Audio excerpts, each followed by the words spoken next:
Is it really culturally insensitive to post about the Leprechaun on St. Patrick's Day? They don't care. They're probably drunk anyway right now, at 10 a.m. So they won't know. It's fine. I mean, I'm not overly worried about it, but I just thought, is this not okay? I don't think there's anyone even Irish in the film. Probably not. Warwick Davis certainly isn't. No. And he certainly isn't with that non-Irish accent at times. Well, I don't know. There'll be a good. I mean, the rest of the cast being American, there's bound to be a couple of them that are Irish and probably drunk. I love corned beef and cabbage. I'm so Irish. They love their potatoes. Late Night with the Devil. Oh yeah. Very, very intrigued by this. I've been looking forward to this for a while. It's out next week, isn't it?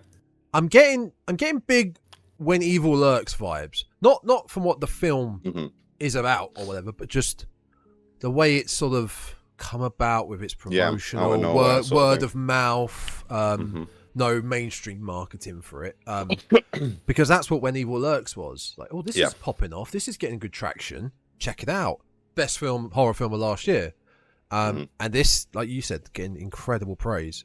But apparently it is, by the looks of it, it is going to cinemas. 22nd. Next Friday. Yeah, I haven't watched the trailer. And I kind of don't want to. Yeah, I was a little bit like that. And I inadvertently saw one. Like, I don't know if it was an unskippable one on a YouTube video or something, but somehow one, like, was sprung upon me. And thankfully, it didn't reveal too much. Right. So I think some of the most revealing things have only been like still shots, and they don't give a huge amount away either. There's just a girl that looks very much like Reagan, sort of little pinafore dress and sort of sat in this thing and looking like vaguely possessed. Yeah. But nothing out. Yeah, nothing that I think gives too much away. So, yeah, looking forward to that one. Massively. I've had my eye on it for a while, and that news about the Rotten Tomatoes score the other day, I was like, yeah, hype for that. Yeah, release date. It says 19th of March here for the release date, but I definitely saw somewhere else that it was the 22nd, so I don't know, but hopefully it should be getting a cinema release. Yeah. And we get, hopefully, good Ghost Watch vibes. Because that's what they're implying, right? That's what a lot of people have said. Yeah, that's the thing. That's the one. It is. It's out on Tuesday. The thing for Ghost Watch with us, which, if you've never seen Ghost Watch, folks, check out Ghost Watch. It's a early 90s British paranormal mockumentary or paranormal fake. If you're American, fake ghost adventures, paranormal investigation show. 1992. But I think for us British folks,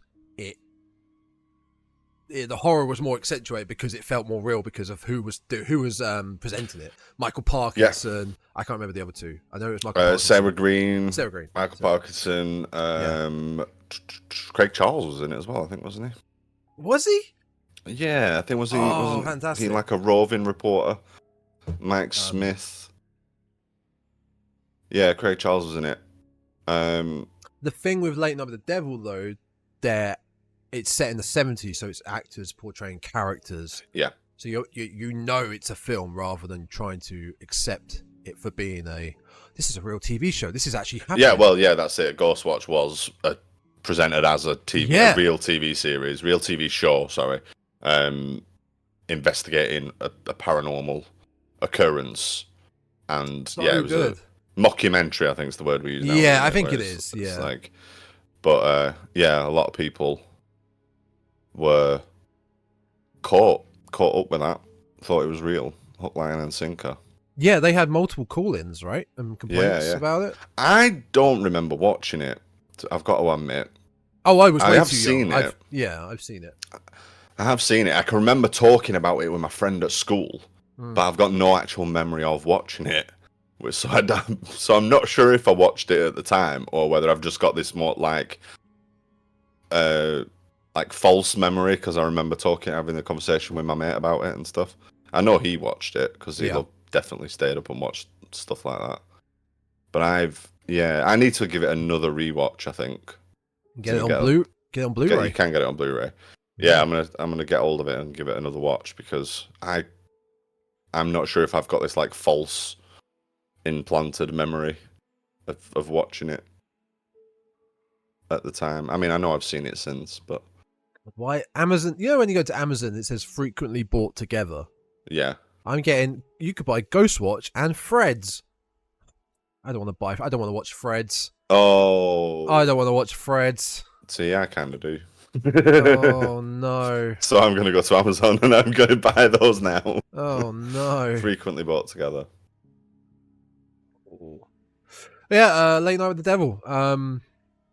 Yeah, hype for that, definitely. Maybe we in the future. Maybe the future. I think the coming future. The coming future as the opposed to the past future.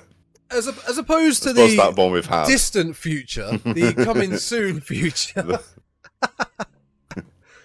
I don't. Have we done a? I'm gonna check. I don't think we haven't done a horror film of 2024 yet, have we? I don't think so. No. I think we talked about this last time. That it's been quite. The last new one we did was Thanksgiving, wasn't it?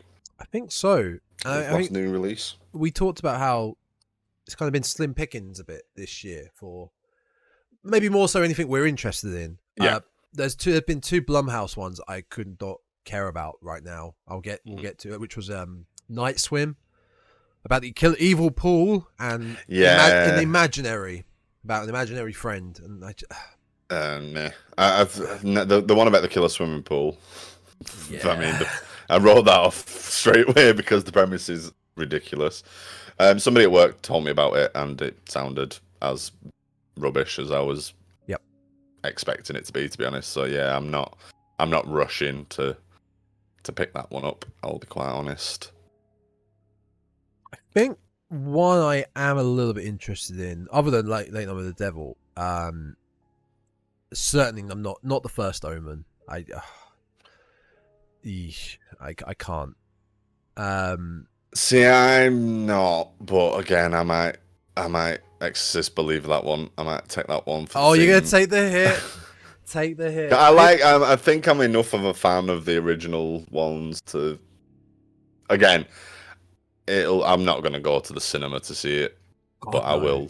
I will watch it when I can get hold of it. There was a film. There's a film coming out this year with Melissa Barrera from Scream 5 and 6, the actress that was dropped. Yes. Her. Which that's a good segue onto a little bit of news in a second. She is in a film with Samara Weaving, I think, this year called Abigail. Is it Samara Weaving? No, I'm thinking of another film.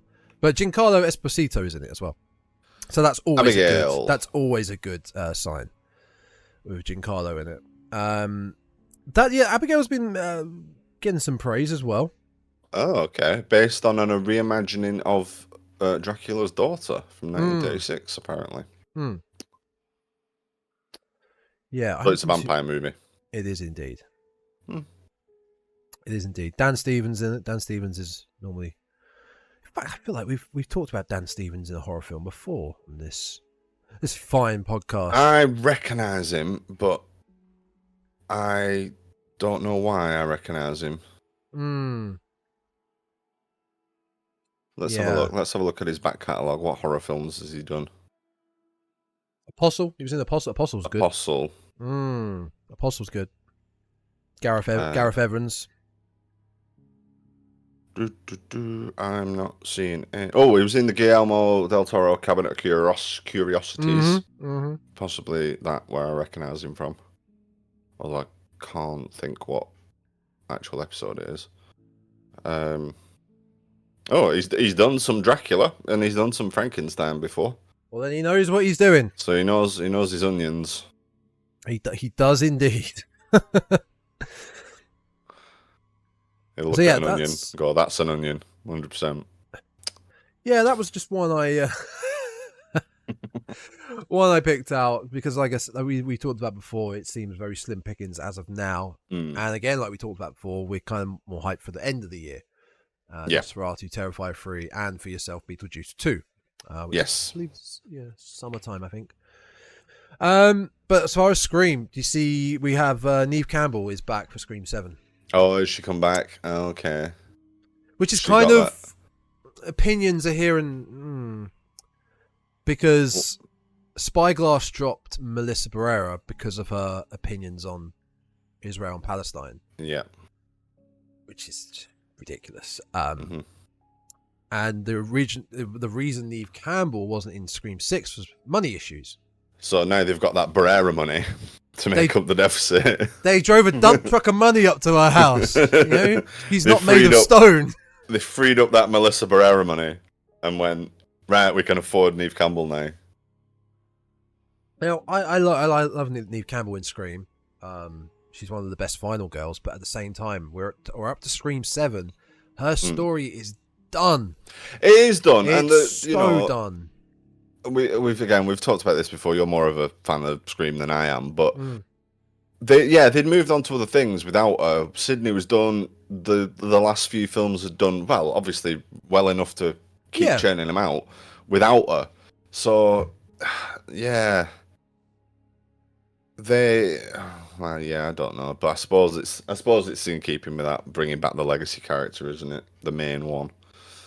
I think it's going to be a hindrance on returns, like making the box office, because people will start to realize and be clued into, okay, this is we're just bringing it back for the sake of the name. Yeah, there's nothing new here.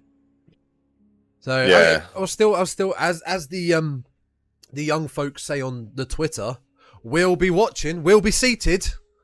Who's we? I know I'll see it, but you know, we'll see.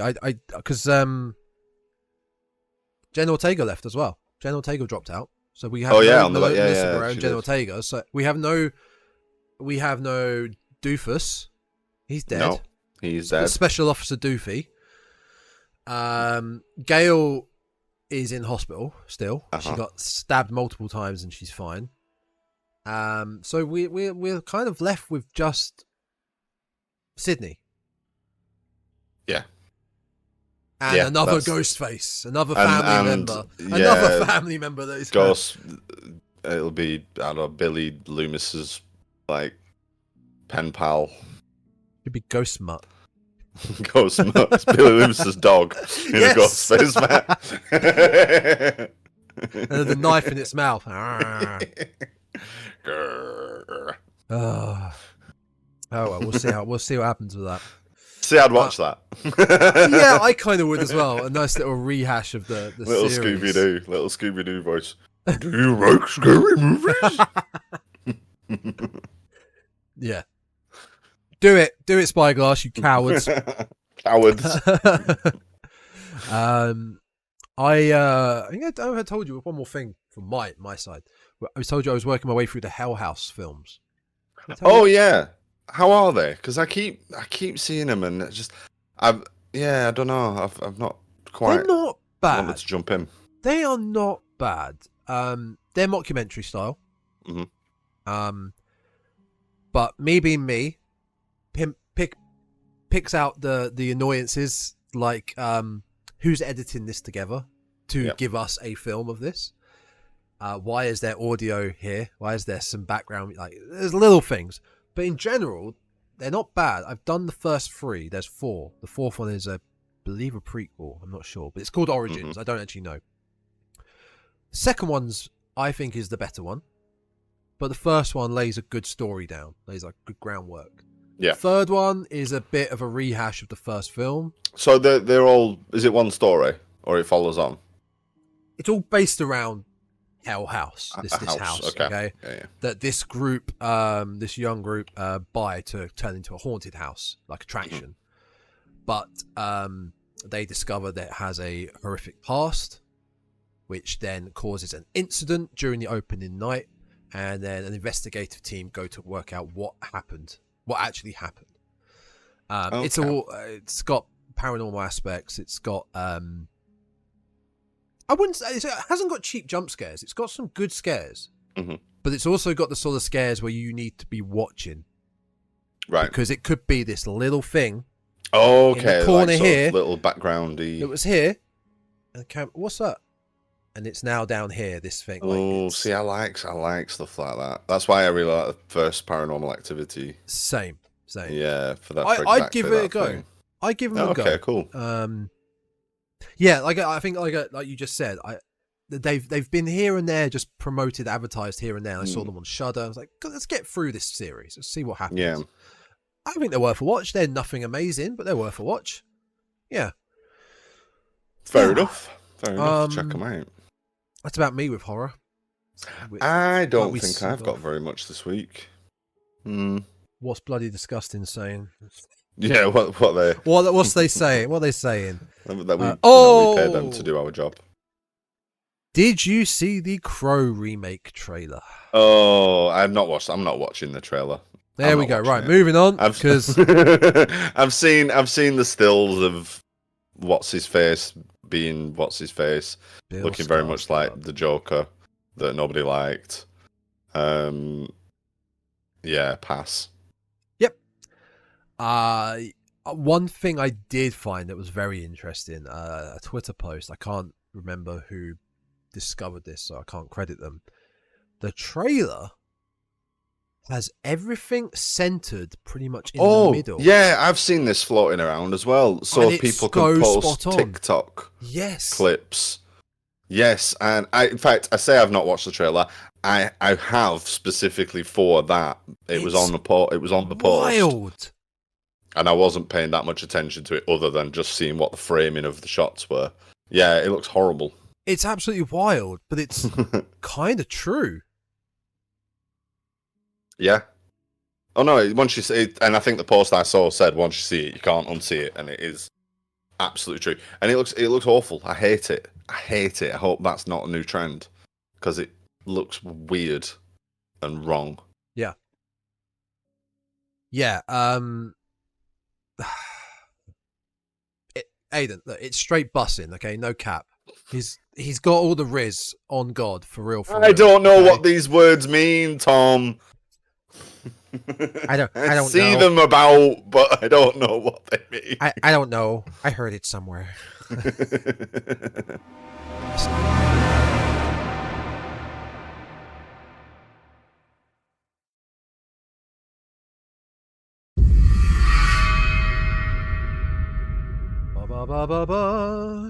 Oh yes, I saw your tweet about this.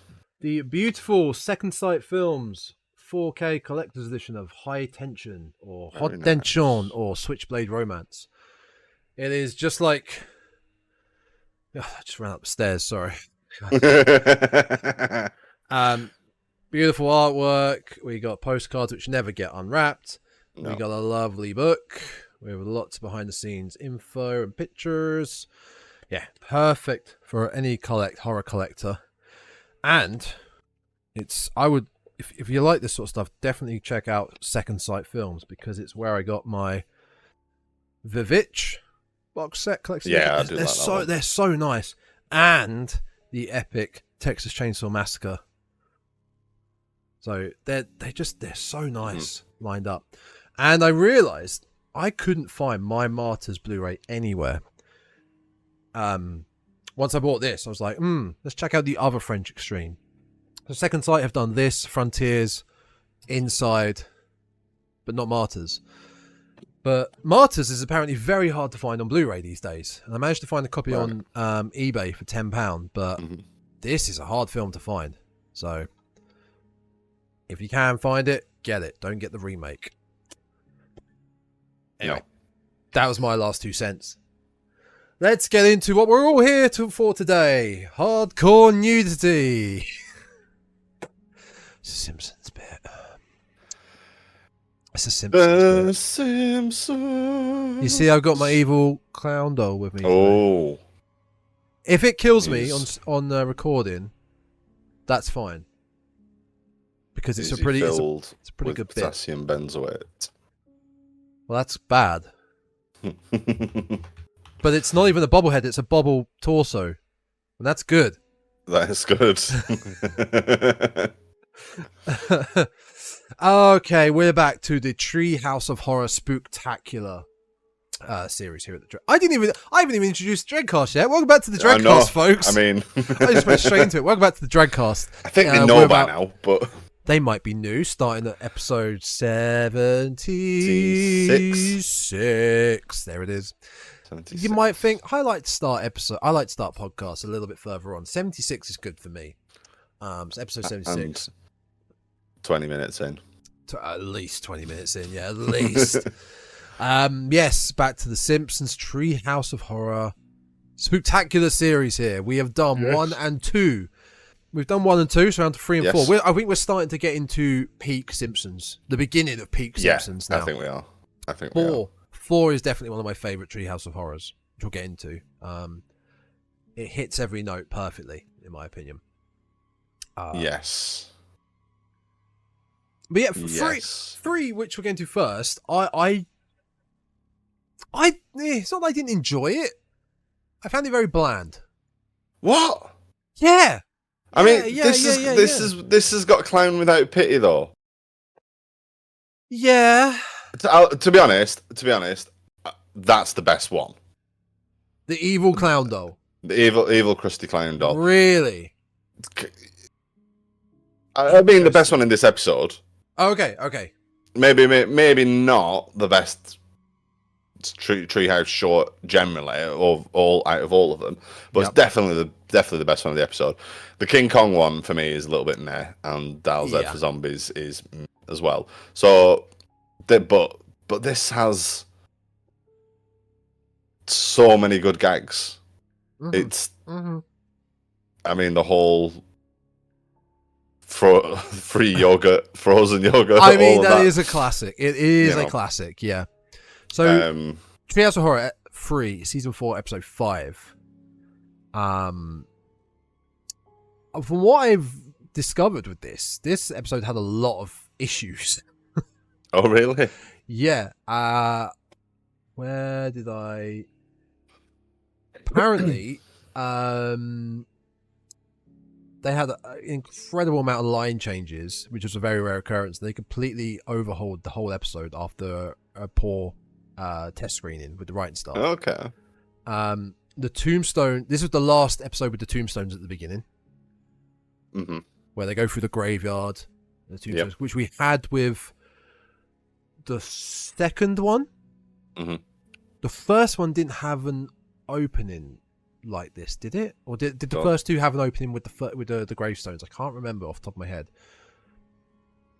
I can only remember the Marge introduction, not the actual opening to the thing. But yeah, go on. Sorry. So this is the last one with the tombstones. The last one with the tombstones, and I believe, well, the opening with the Alfred Hitchcock Presents parody with Homer, very similar to the first two with Marge giving the opening warning. And then afterwards they moved on to a bit more creative side, like in Treehouse of Horror 4 we get to Bart going through the gallery of crazy people. I love that. I do like that, but I do like Homer calling everybody chickens in there. There's also a subtle gag that with them parodying the Alfred Hitchcock Presents, and it's got the outline of his silhouette. It's Homer's bigger than the outline. Yeah. Yeah, I really like that. So you really like this episode then? I really like the Clown Without Pity, the first segment. The other two were a little bit, particularly the King Kong one, I'm not really that fussed about. Although it does have, there is a line in there that properly made me laugh out loud. I'd never noticed it before. I think, in fact, just generally speaking, I've picked up on a few gags that I've never picked up on before watching them.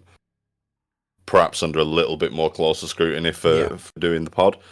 But out of the trilogy of tales in this episode, Clown Without Pity is brilliant. And for me, up there with one of the best segments in the Treehouse Horrors overall, I think. Wow. Yeah, I love that we get different opinions on things. Yeah. The Clown Without Pity really didn't do much for me. Really didn't. Why not? You're wrong, but why not? I think you'll find, actually, Tom, I don't that know it if did, it's... and you enjoyed it very much. I don't know if it's a thing that stirs back to when I've always talked about horror films with killer dolls or killer. Yeah. They've just never done anything for me. No, I mean, that's fair enough. And coming from a position of being a fan of the Child's Play franchise, obviously it's got there's a little bit more of appeal there. I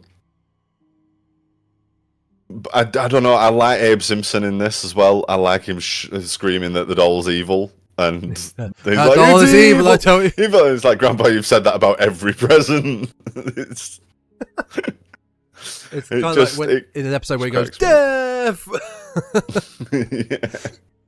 In fact, Grandpa's pretty good in both of these episodes because he comes in with in the Dracula episode as well. That's so good. The boy's a vampire. We've got to put We've got to kill the boy. We've got to say it. How did you know Bart was a vampire? He's a vampire.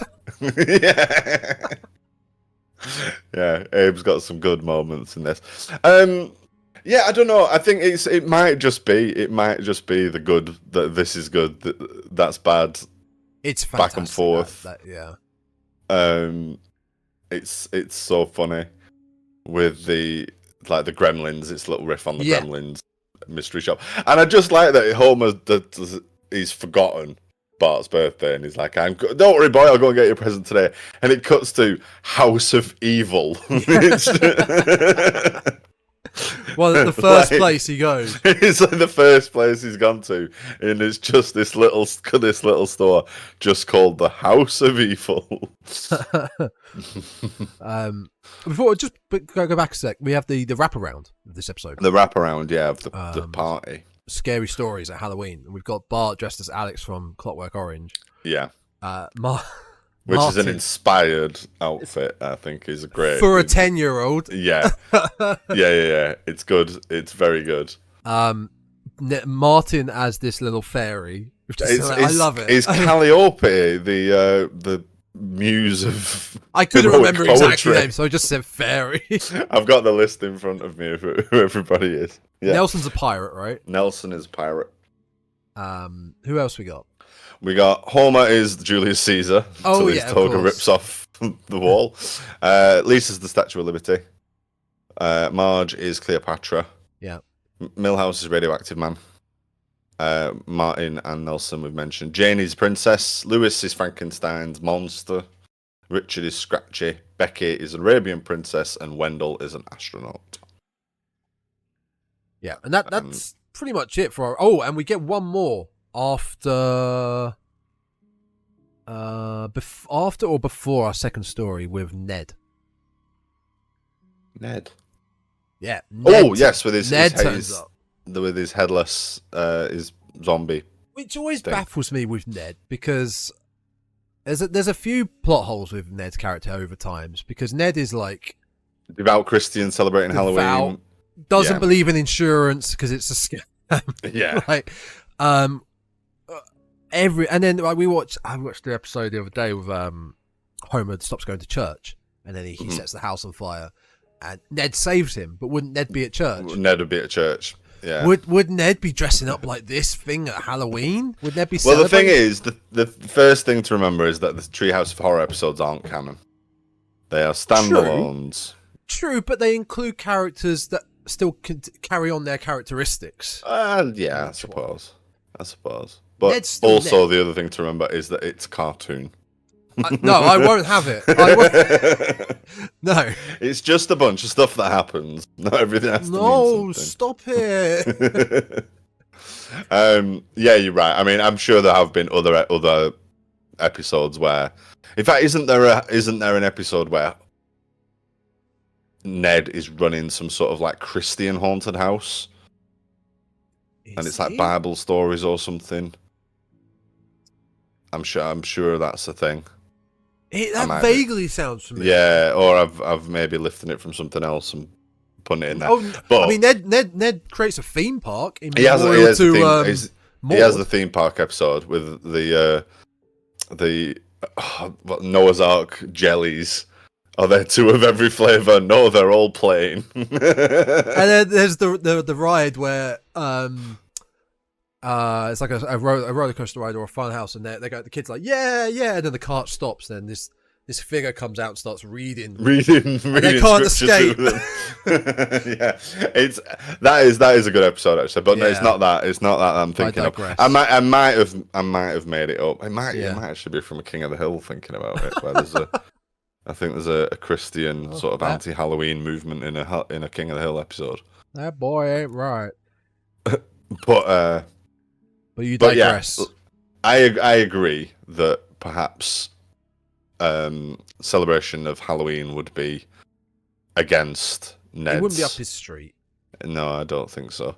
No. I mean, he might be handing out toothbrushes and toothpaste at the door for the trick-or-treaters, or pamphlets, religious pamphlets or something. Or but I don't. That's probably about as far as he'd go. Flanders style treats, plain. Yeah. So that's our wraparound, pretty much. Just a Halloween party at the Simpsons house telling horror stories. So the first one, Clown Without a Pity. Yeah. Is Lisa's story? I think it is. Yes, it is. Yeah, it's a story about a boy and his doll, and Homer says, "Oh, that doesn't sound very scary," but the doll is possessed. I'm going to the store.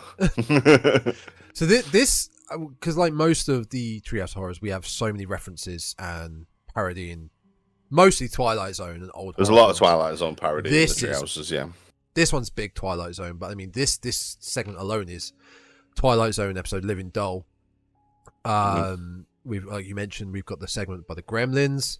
We've got music from Psycho and a reference from Cape Fear where the doll is under the truck. Yeah, this is all in one little episode, little skit of this treehouse. So there's a lot going on. But this little fella comes alive. Woo! Yeah. So Bart So it's Bart's birthday. Homer has forgotten.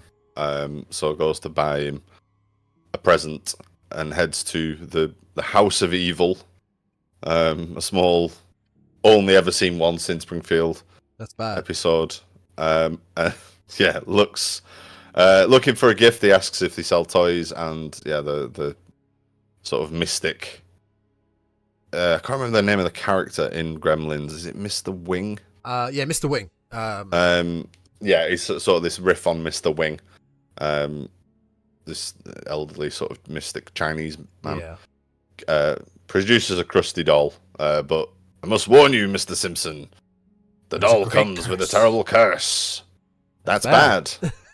But it also comes with a free yogurt because for some reason the House of Evil. No, it's a Frogurt. A Frogurt, sorry. Yes. The house for some reason the House of Evil also sells frozen yogurt, which he likes to call Frogurt. So the doll comes with a free Frogurt, which is good. That's good. But the Frogurt is also cursed. That's bad. Which is bad. But you get your choice of toppings. That's good. Which is good. But the toppings contains potassium benzoate. Can I leave now? which after some musing, it is confirmed to Homer that is also bad. And yeah, Homer leaves. That is probably the best gag in the. It's incredible. In the scare. But it's because it's two big words. He has no idea what he's talking about. He just wants to leave. Absolutely no idea. So then we get. Sort of very like Child's Play-esque encounters with the doll. It talks. It pulls his string and it talks. And Homer's left alone on the couch with it, and he decides to pick it up and have a play with it, and it tells him that it doesn't like him and then it's going to kill him. And he's screaming. And I just like the bit where the doll is walking down the... Oh, at first he dismisses it, actually, doesn't he? Throws it off. He's like, yeah, whatever, what are you going to do? And he pulls out a butcher's knife. Starts chasing after him. Whips it out. Massive and then knife. It's the bit when he needs his string pulling again. He stops. Oh, yeah. He's giving the manic laughter. Like, and he just stops. So Homer pulls his string for him again. The laughter continues. And And then we just get a couple of scenes of that, don't we? Basically, the doll popping up and threatening Homer. And no one believing him. And no one believing him. Crying wolf over a killer doll.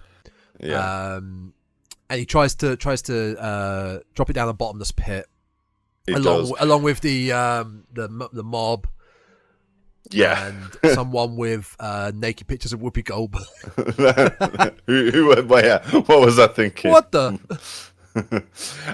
There's a bit though, just before that, where he gets attacked in the bath.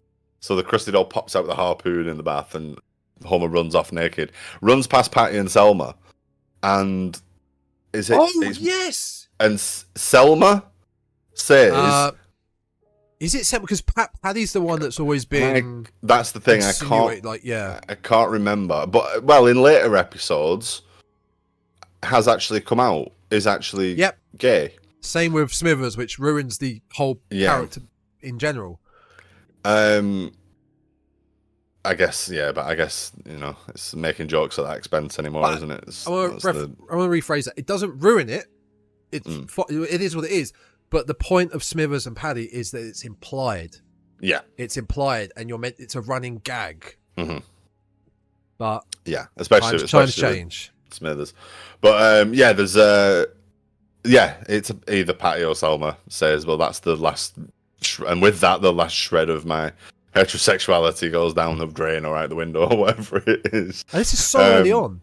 Which is, that's why it's noteworthy that it is very, unless it's the other sister, in which case it's just a random coincidence. But for actually one of them to later be revealed to be a gay character is it's a hugely early reference for that. I'm actually just trying to find now on the great website Frinkiac, that's where you get your Simpsons memes from if you want them. I really want to see if they did get it as Paddy or Selma. Here we go. We go forward. See my scene. It's Paddy. It is Paddy. So, I mean, Selma got married like 10 times after this. Yeah. She'd already married Sideshow Bob at this point. So it was Paddy. The fact that's you say it's not canon in a way, but then again, her characteristic of her character there still continuous. So maybe that was the moment. Maybe that was the moment.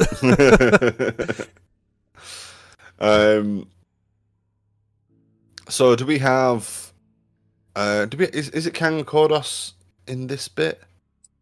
So after that bit we were just talking about with Paddy, he goes to the bottomless pit, tries to drop it down, and we get the Cape Fear reference that the doll had escaped the pit and got under the car and followed Homer back home and tries to kill him. And what's the line? The great line. The toaster's been laughing at me. Yeah. The doll's trying to kill me. The toaster's been laughing at me. Yeah. But then they actually catch him in the act of he's yanking on his tongue. Yeah. And they phone the customer service line. Yeah. And we get the guy comes over. Well, here's your problem. It's a simple issue. It's been set to evil. That's bad. Which is bad. So they flicks the switch on the back of the doll, and it becomes good. Becomes Homer's friend, and Homer immediately exploits it and has him doing all his chores. Homer becomes the evil in a way. Yeah. Oh. I think I don't know why. I think the things that I didn't really like about it was the doll. The doll's meant to be evil. It's meant to be trying to kill Homer, but it still kind of has characteristics of Krusty along with it. Yeah. Like he goes to the Lisa's Malibu Stacy house. Yeah. Tries to get with the Malibu doll that's not alive or sentient. Yeah. And at the end he knocks the head off. Yeah. Which you could probably get a more adult joke out of that. It's something along the lines of... he's living with her at the end of it, isn't it? Something along the lines of like, oh, no head then. Okay. Because he turns up at the Malibu Stacy house like with a jacket on, like, oh, I'm tired from a day at work. Sort of working for Homer. It's exhausted him. Now he's just downtrodden. I don't. I just don't. It's got good gags. I just don't feel like there's much substance to that story. There's not that much. I get it. I get it. I don't know. Maybe it's just because I think it's the best of the three that it sticks out a little bit more for me. Out of this episode, the best of the three. Yeah. Possibly. I think the weakest is the last one. Yeah. The zombies. The zombies is the weakest one, easily. Yeah. King Homer is more special because there's not really anything else like it. No, that one's... see, that one goes down for me just because I'm not fussed about King Kong. I've never been particularly fussed about... Agreed. How do you think I feel with Godzilla versus King Kong? Yeah. Agreed. And especially not the old... No. The old black and white ones, I guess, as well. No. Like the Peter Jackson one was okay. It was a CGI fest. I'm not really that fussed about big monkeys. Sorry, apes. No, they don't do anything. I never got Planet the new Planet of the Apes films. It never really did anything for me like interest. And King Kong, like I mentioned, with the new the MonsterVerse with Godzilla, and then they brought in King Kong. The first, which is the second Godzilla versus Kong film coming out. The first one was more about Kong, and Godzilla was there. He's here, and the next one looks like it as well because the main antagonist villain is a big orangutan. It's like, yeah. I guess they focus more on Kong because it has more of a bigger Western audience. Maybe, I don't know, but Godzilla is fucking Godzilla. Yeah, I don't know. So that's the end of Clown Without Pity, the evil crusty doll, and then we get a snap back to the party, and this is Abe's story, isn't it? This is Grandpa Simpson's story. Yeah. Just before that, though, in the wraparound we have a funny Homer bit. He's got the torch, he's dark, got a torch beneath his chin. He's like, so then his wife comes through the door. Oh, yeah. It's like, so? Bart's like, so? Did I mention she was dead? No. Well, she was. And she hit him in the head with a golf club. And? Don't you remember? He went golfing all the time and it really bugged her. You said he went bowling. So good. So then, Abe tells his story for story 2. Which is King Kong. It is just King Kong. It's the story of King Kong. But Homer is Kong. Marge is the... I can't remember her name. I don't know, I just call her Blanche Dubois. Is it not Faye Ray? I'm not sure. Oh no, she's called Marge Bouvier in this. No, I mean the original. The original. I'm not sure. Yeah, I don't know if you feel this as well, but when you start to get more into their film parodies, it's really cool to see the universe that got built of The Simpsons, because they can pick. They've got such a broad variety of different characters that they can pick and choose who they want that will fit in perfectly to parody each film character. Oh yeah. It's just like Mr. Burns and Smithers are perfect for it. Homer's perfect for King Homer. Yeah. Marge as the main female character. Like it all just fits so well when you create such a diverse and vast universe like this. Yeah. It's great. Yeah, so no, you're right, and I do enjoy a good parody. Like when I think I'd rather every episode was like a straight parody of a horror film with Simpsons characters dropped in, rather than any attempt to do something of their own. To be quite honest, not that some of their own stories aren't good or anything like that, but I think that's just my personal preference. Is I do like. Like I say, I'd probably like this more if it was a film I was more invested in. But generally, I do kind of like seeing spoofs and parodies of things. I think they're usually quite entertaining. So I think that's a good point. I like. You're right that The Simpsons has a vast cast of characters that can fit pretty much anything that they need it to fit. I mean, I had that poster. It was around early 2000s, late 90s, early 2000s, where Simpsons, it was probably at season 10 to 12, roughly around that, where I think Simpsons was really hitting its peak with mainstream popularity and marketing around that time, because I had the Simpsons sticker album, I had Homer's inflatable beer chair, I had... I remember I've still got... They are destroyed, but I have these... The guides. Nice. Yes, nice. I have Bart's guide to... Oh, here it is. Bart's Guide to Life. Bart's Guide to Life. Epic book. I mean, they went to town on everything. I had the merch, I had the poster with every single character on it. Oh yeah. And I also 2 years ago bought Vans collector's edition Simpsons Vans. Nice. Shout out. There are some Treehouse of Horror figures. Are there now? Yeah, I found these the other night. So if you just search Simpsons Treehouse of Horror figures, like a bunch of them will come up. So there's Homer as Death with his little skeleton hand as Grim Reaper. There's a groundskeeper Willie as Freddy Krueger as his. That's so cool. Willie figure. There's Bart's evil twin Hugo. Marge as the witch. So are you looking on Star Action figures? Mm-hmm. Okay, I just want to check we're looking at the same ones. I'm not looking at knockoffs or something. Yeah, cool. Oh, wow. There's Homer with Snake's hair implant. So he's got the t-shirt on, the cigarettes rolled up. Little dude. Little bandit. Little bandit. She needs premium, dude. Inside Out Bart. And I think there's a bunch of others, but they're the ones that immediately pop up. I do particularly like... Oh, there is like a larger diorama set. Of the Raven from Treehouse. The gang?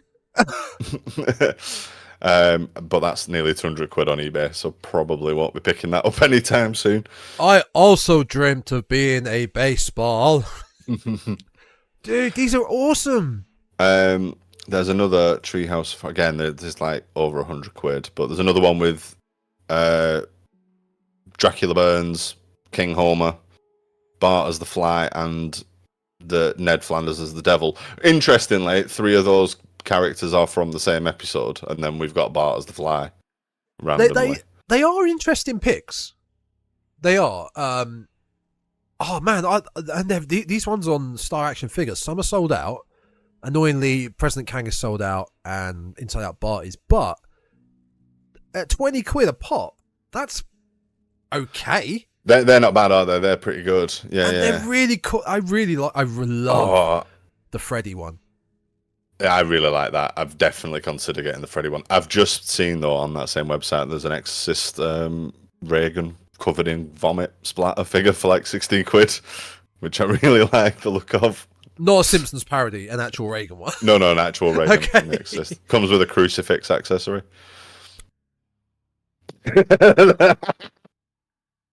Is it just to place next to her? Yes. Okay.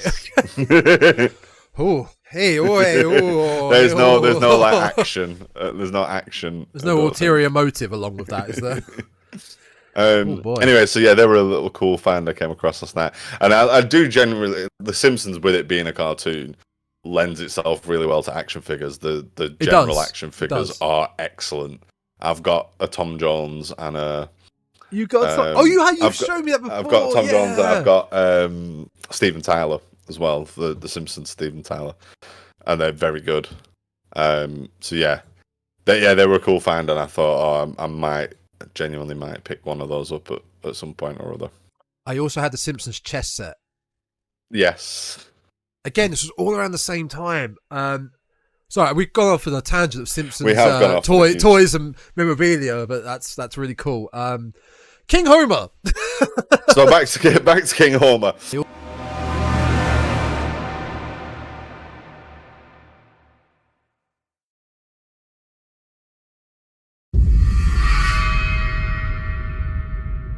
So yeah, if you know the plot, like, wealthy guy goes out on an expedition to capture giant ape, brings it back to New York to show off, and ape runs amok, falls in love with a lady, and ultimately is shot off a skyscraper and killed.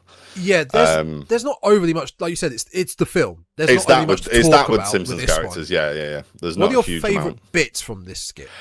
Okay, so I've got a couple. Yeah. I definitely have a couple. The first one is Lenny and Carl. We're going to Ape Island. What's there? Giant apes. I wish we were going to Candy Apple Island. Why? What's there? Apes, but they're not as big. that falls along the same sort of gag later on in The Simpsons, where like Lisa's on Monster Island and they're running away from like Rodan and Mothra. It's like, oh, this was a Monster Island. It's actually a peninsula, isn't it, or something like that? It's a joke like that. Yeah. There is the Smithers line where women and semen don't mix. Yes. And we all know what you think, yeah. But the implied. The line that made me laugh out loud the most was when they capture Kong and they take him back on the big marquee. It's, see Kong, the 8th wonder of the world, and underneath it says, plus the world's chubbiest kick line. plus the chubbiest kick line in town, which I never noticed before, but it just absolutely creased me when I saw it. I don't even think I clocked that. So well it's just, again, like Simpsons has always been good for this. It just little sign, little throwaway gags, just like little detail fills. Obviously, the pull of the scene is, Kong, 8th wonder of the world. But yeah. Sorry. No, I was just gonna say I noticed it this time on this watch, and it slayed me when I saw it. For me, it's when there's a couple actually. So Mr. Burns, it's like, get a load of this gas bomb, and he just pathetically throws it.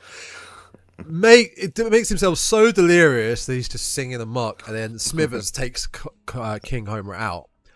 When he's knocked out, it's a really good positioning of the shot. So King Homer, it's just his head lying on the floor asleep, and it's so quick with eating Smithers. It's just, and Burns is like, oh well. There's no chewing. The fact that it's little things. There's no chewing. There's no like tongue or slight. I like the noise as well. The Homer eating noise. We get that sound multiple times later on when he's eating the donuts for the devil. Yeah. Yeah. It's a good noise. And the last one was once Homer escapes the stage, he goes to another stage nearby or something. And it's got Shirley Temple singing on the Good Ship Lollipop, and just it's like do. He's enjoying it, and then just eats her. And you hear the crunching, like no. There's another bit I really like. Barney confronts him and offers him a peanut. Do you want a peanut? And like King Homer just like the entire bag. Oh. I said one. And he says, I said one, and starts wailing on him. That cracked me up as well. Of course, how King Kong ends, he is shot off the cries of the building, but because it's Homer, he's too tired and falls off, but it's like at the 3rd floor. Yeah, he's only about 3 feet off the ground. Yeah. Oh, and then they get married at the end, don't they? And at the usher at the wedding's like, are you with the bride or Gru? Yeah. It's great. It's very silly, very silly.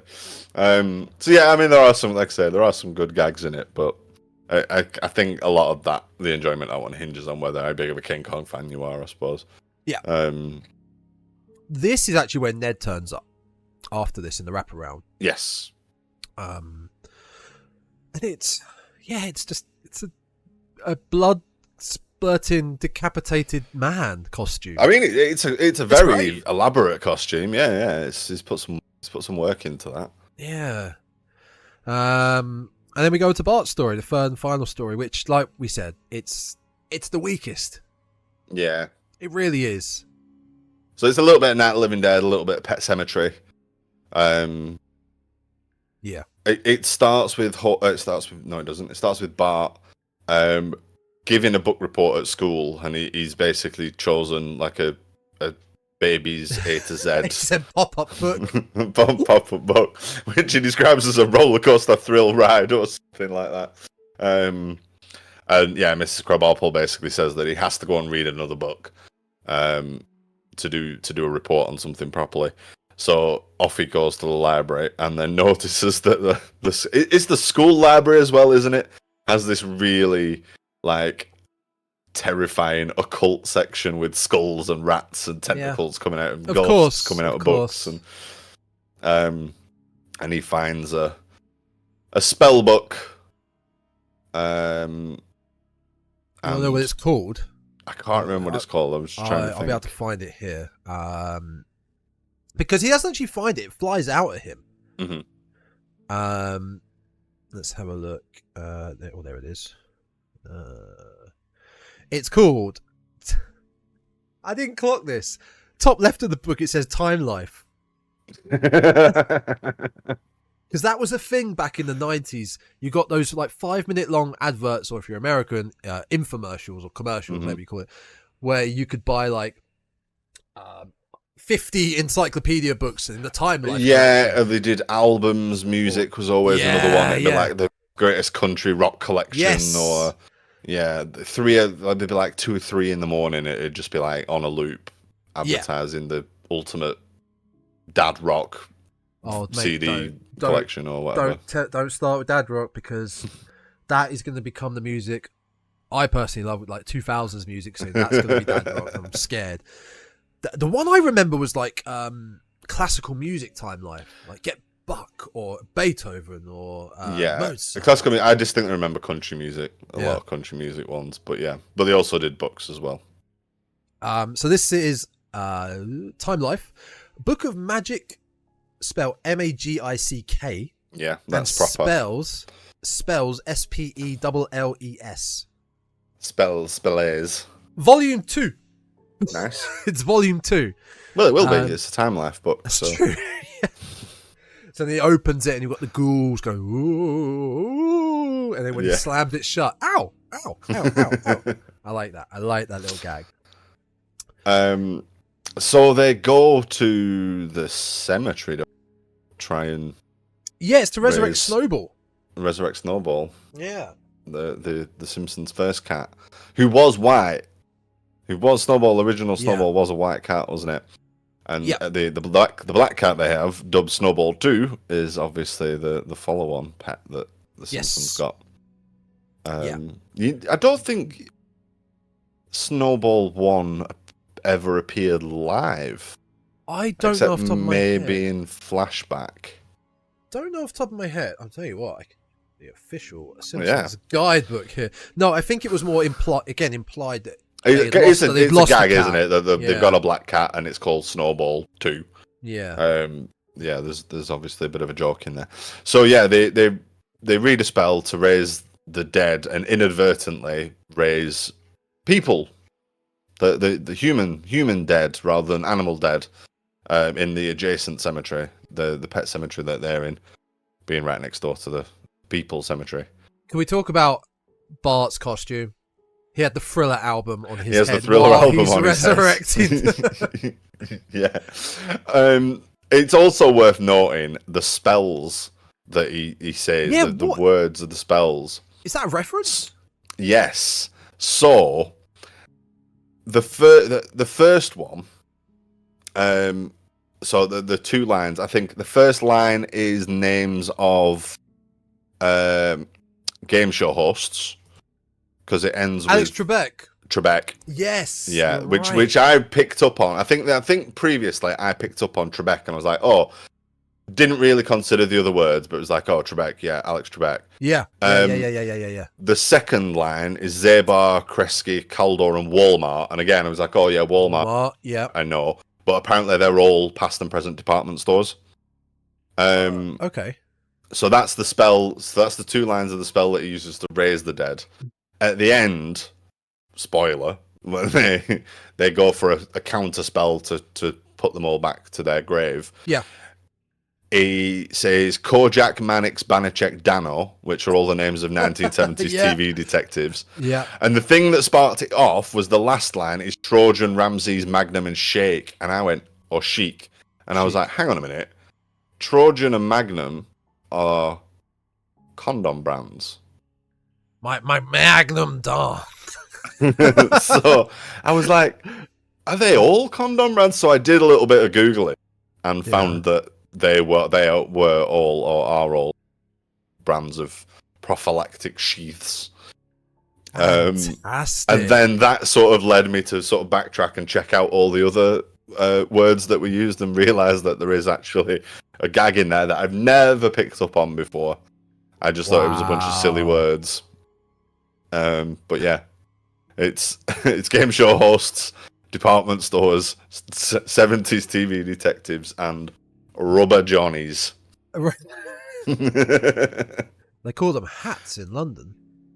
Do they really? I don't know why that's stuck. But that's from a show I think called Two Guys and a Girl. That bit. I used to love that show with Ryan Reynolds. Oh yeah, no, I used to love that show. It's a great show. Doesn't matter. that's for our Two Guys and a Girl podcast, which we'll do later on today. Oh, I'd love to watch Two Guys and a Girl in a pizza place again. Oh, it's such a great, underrated sitcom. Brilliant. It was brilliant. Very underrated sitcom. But I digress. There are some really funny. There are some funny gags in this. Some not gags, but lines, and it's the way. For me, it's the way they're voiced and worded. When the zombies are rampaging, they go to Ned's house, and he lets them in because he's a lovable character. Let the homeless in. He's like, "Sue Dogs, you rascal! What are you doing here?" I thought you were dead. Yeah, I liked how he calls her a rascal. You rascal. And just another little blinking you miss a gag. When they're in the pet cemetery, the names on the tombstones are all short-lived animation shows about animals. So there's Fish Police and Capital Critters. Fish Police. I remember Capital Critters. It was about a bunch of mice and rats that lived in the Capitol building. So it was like... Fish Police is just Sharky and George. I mean... yeah, or another version of that. I can't remember what was the other one called. There was another one. Fish Police. If you don't know what Sharky and George is, you're too young to be listening to our podcast. Sharky and George, the crime busters of the sea. Yeah, you don't know. You should leave now. No, please don't leave. I can't remember the other one. There was a third one, but it's escaping me. And that's all right. IMDb's not giving up the goods. But that's fine. Yeah. Oh, I didn't notice that. I didn't notice that at all. I picked it out because I remember. I don't know. I can't remember the other. Or I never saw the other two shows, but definitely remember seeing Capital Critters back in the day. Family Dog was the third one from 1993. That's awful. I'm just gonna look it up because there's links to them on IMDb. By this time, we've got the family trying to return the book to the school. Homer's got his Terminator shotgun, which is the T2 shotgun. And he comes, Dad, we've got something to tell you. Yeah. It is definitely a T2 reference. Dad, we've got something to tell you. Is the car okay? Yes. Did you raise the dead? Yes. But the car's fine. I'd kind of be like that, if I'm honest. Yeah. I think I would. Sorry, go on. They're trying to make their way back to the school. Before they do, they meet Ned, who the rascal has got to him. The rascal has turned him into a zombie, and this is similar to what we mentioned about in the next Treehouse with Grandpa just going in for the kill without knowing the context. Homer kills Ned, and it's like, you killed zombie Ned. He was a zombie. He was a zombie. This man was gonna kill him no matter what. This man's a lunatic.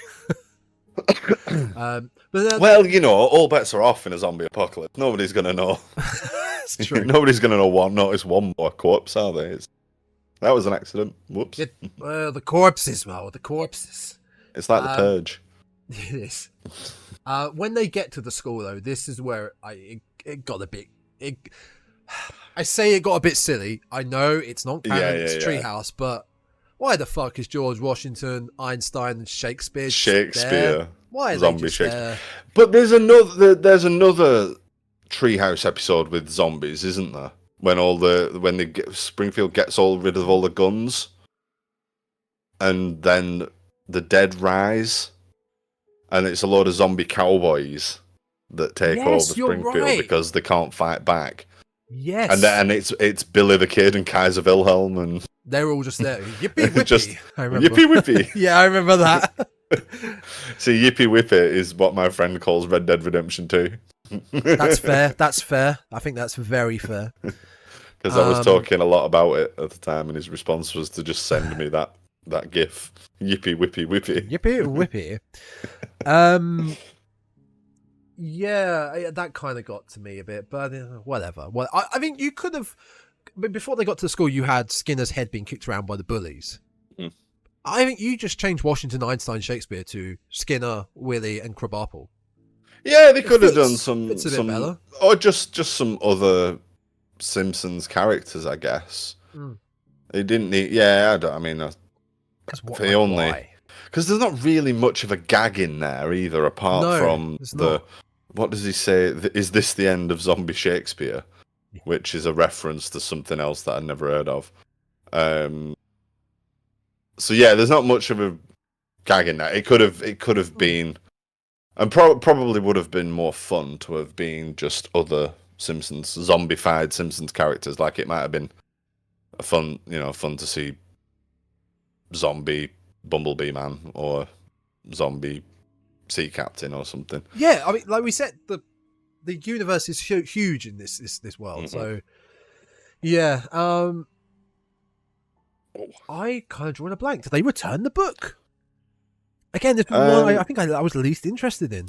Yeah, I can't remember. I think it just ends, doesn't it? All the zombies go back to their graves. Because we have that other little gag of like, excuse me, I'm John Smith. And he's like, John Smith, 1832. Oh, my mistake. Oh, I forgot, actually. There's some great little gags after they tell Homer about raising the dead. You've got Skinner on the mic asking Martin Prince to come to the office and bring that big juicy chess club brain of yours. Yeah. And you've also got a great bit with Krusty. Hey kids, look what you can win. Look what you can win. And then Mel's just like, ah! And that is where the great, which I use a lot in episodes when we have technical difficulties. You've got the technical difficulties screen. To enter, send me your parents' brains. All right, parents' brains on a 3x5 card. Here we do have a Kangen Kodos. We do have a Kangen Kodos bit where the zombies are It's in this. Yeah. I knew it appeared in one because they appear in every episode, every Treehouse episode, don't they? But I couldn't quite remember whether it was this one or the first one. The zombies have the Earthlings on the run. Soon the human race will river and fall. Is there anything else? Yeah, and then maniacal laugh, which goes on for about 5 minutes, obviously. Mm-hmm. We've got Barney just when in Rome, just eating an arm. Just chewing on an arm. Barney, they got you too. Yeah, basically then Bart reverses the spell. They go back to their graves, and that's kind of it, really. We end the episode with them, the family sitting down to watch TV and basically being mindless zombies. Yeah. Yeah. There is another gag that we skipped over that I like, where they barricade themselves in the house, and Marge says, "Homer, did you bar the front door?" And he's like, "No, why?" he's got a beer and a plank of wood and the hammer on his knee, and he's watching TV, and he's like, "No, why? Oh yeah, the zombies." Is this also the bit where they barge in and they knock on his head and go, yeah, and they don't eat him because there's nothing there? Welcome back to KZMB All Zombie Radio.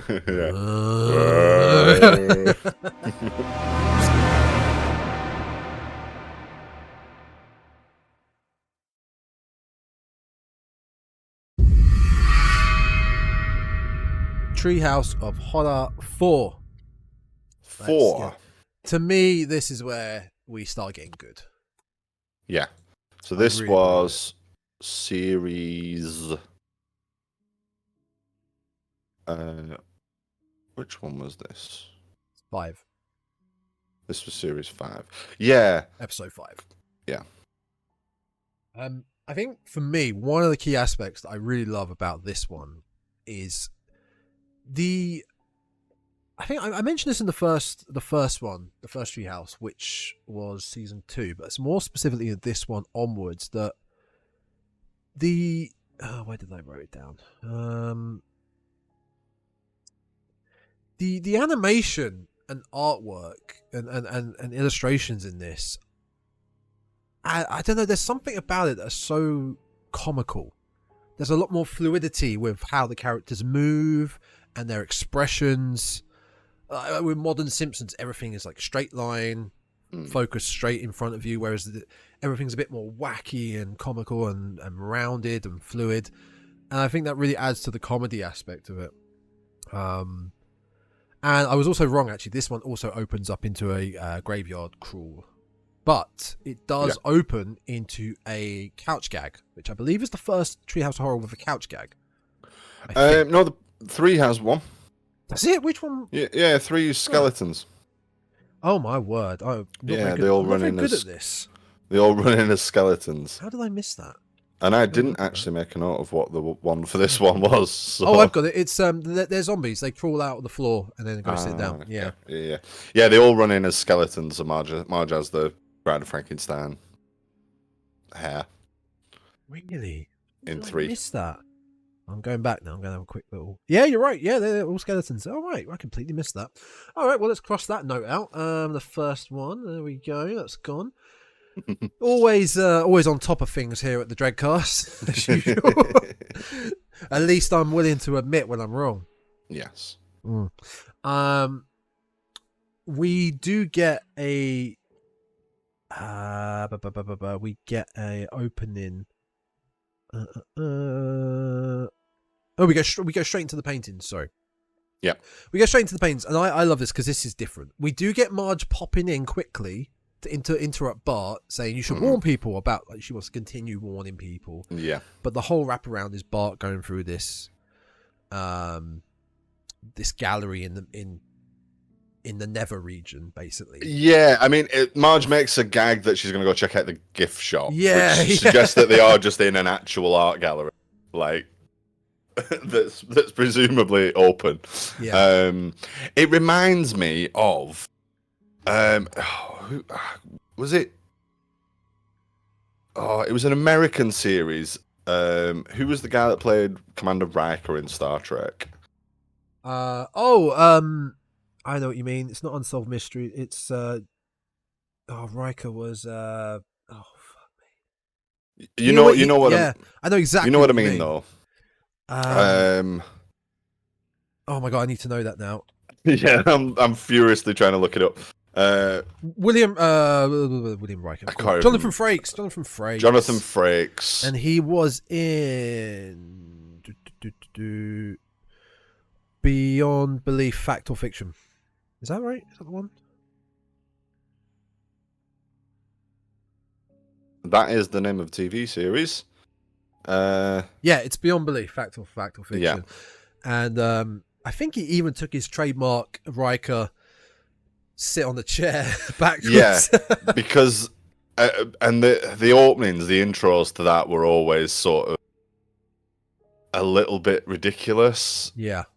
I mean, it was an American show. I don't know if it actually aired over here, but I've seen like the sort of memes about it where it's, what if your toaster was laughing at you? That's it. And it was always some like ridiculous premise that would then lead into whatever the story was for that episode. And it just gave me the same sort of vibe with the way that Bart presents this, the way that he opens it up, and it's. I agree. Yeah. No, you're right. That's a good spot. I don't know if that was intentional. I don't know if that's actually what it's supposed to be riffing on, but it definitely gives me that same sort of thing. It really does. No, you're right. I'm gonna look. Let's quickly look now. I don't know if it. I mean, when did Beyond Belief? Oh, that was that ran 97. Yeah, that would have been after this. Yeah. Which is interesting because they're a little bit similar. So that's interesting. Yeah. This is 93. I suppose Twilight Zone had same kind of a similar sort of introduction and narration and things as well. So I guess it's maybe that they were riffing on, or just sort of other general horror presenting types of things. The pictures are great though, that Bart is walking past as he's described. He's introducing the Treehouse of Horror episode. We've got like famous photos like Munch's The Scream. I've got the episode actually up here, and I'm trying. They're all edited with Simpsons characters in. I'm just trying to see who's who. So the Van Gogh one is first with Homer, which is the self-portrait of Van Gogh. Vincent Van Gogh's self-portrait. We've then got Dali's melting clocks with Maggie. Yeah, the persistence of memory with Maggie. Mm-hmm.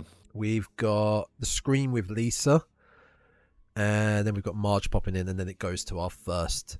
We get to our first one, the Devil. Our first story, the Devil. The Devil. This, unless I'm mistaken, is this a fresh story? Is this? It's based on a Twilight Zone, I think. Of course it is. Of course it is. It's based on a Twilight Zone, and I'm trying to find which one it is quickly. We've got other Twilight Zones in this, so of course we have. Yeah, the school bus one is probably one of the most famous Twilight episode riffs. William Shatner's Nightmare at 20,000 feet. But this first one, oh god, yeah, I wasn't sure if it was a fresh story. I mean, it's hardly incredibly creative, but it doesn't need to be for a short Treehouse skit. But I wasn't sure, because if it was basically, I couldn't think personally without trying to do any research or look on Wikipedia. I'm gonna find the list.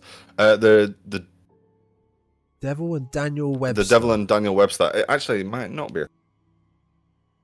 It might not be a Twilight Zone, but it's based on a short story, The Devil and Daniel Webster. The story appeared in the Saturday Evening Post. Resembles the Devil Chernabog from Fantasia in 1940. It's not a Twilight Zone. I apologize. It's not. I didn't think it was, no, but no, we should have done this research. Either way, I really like this because once again, Ned is the perfect person to be the devil. It's always the person you least expect, and it's fucking Ned Flanders. Of course, he's going to be. It's perfect because you've built this incredible universe, and of course he's going to be the devil. It's great. But like I said about the animation, there are some great expressions and mannerisms from just Homer, like where he's got this book at work which is like I owe Homer one donut. Yeah, emergency donut. He's always one step ahead of me. He does say bastard as well, right? He does. They cut that in TV releases, along with when like U2 say guys from U2 say wankers. Or no, Mr. Burns says wankers to the U2. So he rarely gets that. Yeah, I did a bit of a double take when I was watching that last night. I was like, oh, hang on a minute. He definitely swore there. But yeah, it is a great gag as well that Homer's eating his own and forgot to replace it. Because he basically, he's craving a donut, wants a donut, speaks out loud, he'll sell his soul to the devil for a donut. Devil, as Ned Flanders appears, and they make a deal. He eats all his donut and realizes if he doesn't eat this last bite, the devil doesn't get his soul. So that gets put in the fridge with all these signs saying, no, don't touch it. And delirious Homer, late one night, eats it, and his soul is with the devil. I love that he's already eaten most of it. Yeah, it's gone. Before he's like, while Devil Ned is explaining the clauses of the contract, the contract to him. He's like, he's already shuffled most of it in, and there's just one bite of it left. Yeah. He's like, oh, so if I don't eat this last bite, then you don't own my. I'm smarter than the devil. Yeah. I'm smarter than the devil. So Homer gets dragged to hell. We get a nice little montage of him being tortured in hell. Gets chopped up. I love that scene. It's fantastic. I love that scene. I love the animation. Like, talking about the animation characters, I like the demons. I love the... Yeah, they're great. Little one with the pitchforks, the big hulking ones with the horns. And he's getting punished in Hell Lab's Ironic Punishment Division. Yeah. It's a little door. Now, I've talked about this before. The different portrayals of hell. I love this classic look of hell, that it's all underground in caves. Oh, yeah. Red, fiery caves. I always love that little classic look. And we get Homer eating the donuts. Machines. But yeah, they are ironic punishments. That is one of the best gags in this. Fantastic. It's just, so you like donuts then? Have all the donuts in the world. And then I love the animation of Big Fat Homer, just these little legs and arms. More. Where, of course, he has just eaten all the donuts in the world without it being really an issue. Do you know another treat we get with this incredible... We get the incredible Phil Hartman as Lionel Hutz. Lionel Hutz is always good. I never appreciated Lionel Hutz when I was younger. No. He's incredible. He's a great character. He's very, very, very good. It's just because he's Homer's lawyer in where they're trying to get his soul back, and I've got it here. The jury that Satan and the devil summons is Benedict Arnold, Lizzie Borden, Richard Nixon, John Wilkes Booth, Blackbeard, John Dillinger, and the 1976 Philadelphia Flyers. Yeah. Basically, I'm not sure the references to Benedict Arnold being evil. I'm not sure who Lizzie Borden is. Lizzie Borden is generally dubbed as being like one of America's first serial killers, I think. Really? There was a case. Forgive me if I'm a little bit fuzzy on some of the details here, but she murdered her family with an axe. Oh yeah, Martin dresses up as her at one episode. It's very much like a folk American, like a famous American sort of folk tale. I don't know if there'd be a British equivalent, maybe like Sony Bean. Yep. But yeah, Lizzie Borden, I think. Yeah, she was basically convicted. Okay. Oh, so she was tried and acquitted for axe murders of her father and other members of her family. I'm not entirely sure. Suspected of murdering her stepmother and father in 1892. So it was like the trial was like one of the sort of first sort of national sensational murder cases. Oh wow. Yeah, she was found not guilty. But I think it was sort of very strongly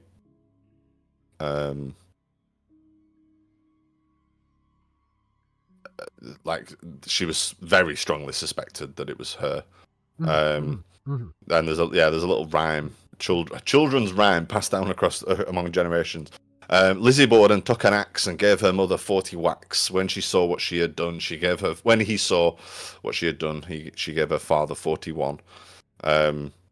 Okay. So yeah, it's a famous murder case in it was like the 1800s, I think, like 1892.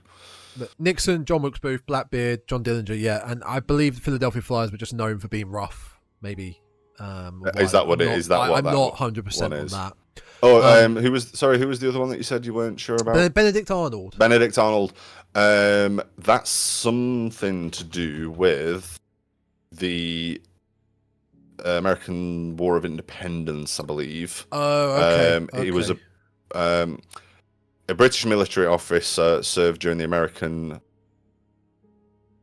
it's the American Revolutionary War. Okay. He rose to the rank of Major General in the American Continental Army and then defected to the British side. So he's a famous traitor, basically. In terms of. So yeah, if somebody calls, I think it's one of those things like now calling somebody, referring to somebody as a Benedict Arnold is basically saying like you're a traitor of the highest order. I understand. During this time, this is where we get some great Lionel Hutz quotes of Mr. Simpson. Don't worry, I watched Madlock in a bar last night. The sound wasn't on, but I got the gist of it. He's picking his teeth with a fork at the time, I think, as well. And then there's the great, just before he leaves, it's Webster's. Well, I ask you, what is a contract? Webster's defines it as an agreement under the law which is unbreakable. Unbreakable. And it's the deadpan look of the jury, just. And the realization that he's not arguing. Excuse me, I must use the bathroom. And he's just gone. He's gone. Oh, he's fantastic. Yeah, I think my note just says Lionel Hutz is always good because he's always a great character. And so to get Homer fully out of this deal, Marge finds the note that he wrote her saying his soul is hers. And when Blackbeard's trying to read it, it's like, "Arr, this is some kind of treasure map. Some kind of treasure map. You idiot! You can't read." It's true. My debauchery was my way of compensating. Oh, the writing is superb on these older episodes. This apparently, again, IMDb trivia, so take it with a pinch of salt, but this was the final episode that Conan O'Brien wrote. I mean, that says it all. This era, Conan did 4 and 5, I think. I think because he wrote Monorail, which is season 4.